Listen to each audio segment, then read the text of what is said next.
अकोल्यातील जिल्हा रुग्णालय आरोग्य सेवेच्या मुख्य केंद्रात रुग्णांचा जीव धोक्यात। स्त्रीरोग व प्रसूती विभागातील लिफ्ट गेल्या महिन्याभरापासून बंद। गर्भवती महिलांना स्ट्रेचरऐवजी जिने चढण्याची वेळ।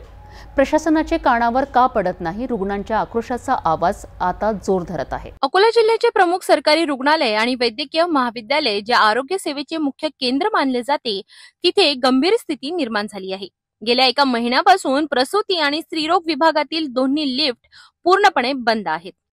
या कारणांमुळे प्रसूती वेदनांनी तडफडणाऱ्या गर्भवती महिलांना जिने चढावे लागते आणि हातावर उचलून नेण्याची वेळ येते।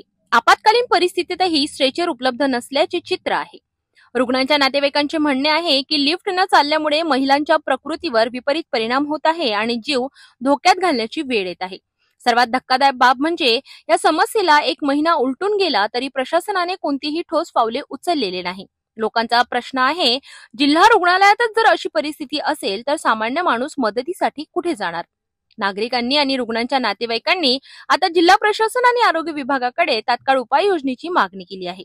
लिफ्ट दुरुस्ती, स्ट्रेचरची सोय आणि रुग्णसेवा सुधारण्यासाठी मागणी आता जोर धरत आहे। जिल्हा रुग्णालय हे सामान्य नागरिकांकरिता जीवनरक्षक केंद्र असावे, परंतु येथेच जर रुग्णांना अशा संकटांना सामोरे जावे लागत असेल तर ही परिस्थिती अत्यंत चिंताजनक आहे। प्रशासनाने याकडे तातडीने लक्ष दिले नाही तर रुग्णांच्या सुरक्षेला धोका कायम राहणार आहे।